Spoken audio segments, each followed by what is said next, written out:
মিরপুরের উইকেটটা মোটেই স্যাটিসফ্যাক্টরি নয়, এটা আমরা সবাই স্বীকার করি। হয়তো তিনি বেশি দিন আর নেই। বোর্ড সভাপতি কিংবা cricket operations chairman Gamini D silver কাজে সন্তুষ্ট নন কেউই। তবু বিসিবিতে চলমান লঙ্কান কিউরেটরের রাজত্ব। নাজমুল হাসান পাপন, ফারুক আহমেদ কিংবা আমিনুল ইসলাম বুলবুল বোর্ড সভাপতি পদে একটার পর একটা পরিবর্তন আসলেও বহাল তবিয়তে টিকে আছেন গামিনী। কোনো এক দৈব শক্তির গুণে চুক্তির মেয়াদও বেড়েছে লঙ্কান কিউরেটরের।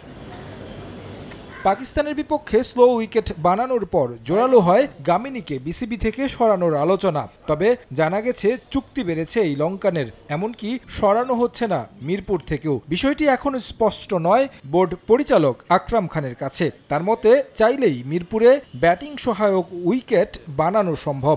আমি তো ক্রিকেট অপারেশন অনেকদিন ছিলাম, আমার কানেও আসেনি, বাট ডেফিনেটলি প্লেয়াররা হলো আমাদের সবচেয়ে বড় স্ট্রেংথ। প্লেয়াররা তো কোনো অসুবিধা যেন না হয় সেটা কিন্তু আমাদের দায়িত্ব, সেটা আমরা সিরিয়াসলি দেখি। যে দেশে ক্রিকেটের উইকেটের ডেভেলপমেন্ট হবে, ভালো উইকেট হবে, সেই দেশে কিন্তু ভালো ভালো প্লেয়ারও বের হবে। বর্ষার মৌসুমে ক্রিকেটারদের অনুশীলনের জন্য বিসিবির বিশেষ আয়োজন 4 কোটি টাকার গ্রিন হাউস প্র্যাকটিস ফ্যাসিলিটি।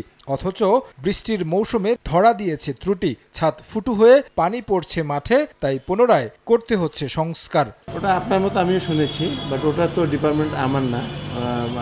তারপরেও যে মানে ওখানে প্র্যাকটিস করতে অসুবিধা হচ্ছে এটা শুনলাম, বাট ওটা রিপেয়ার করা হচ্ছে, তো হয়তো বা ঠিক হয়ে যাবে। গ্রিন হাউসের উইকেট নিয়েও আছে অভিযোগ। গামিনী প্রত্যাশিত উইকেট বানাতে পারেনি বলেও মত সংশ্লিষ্টদের।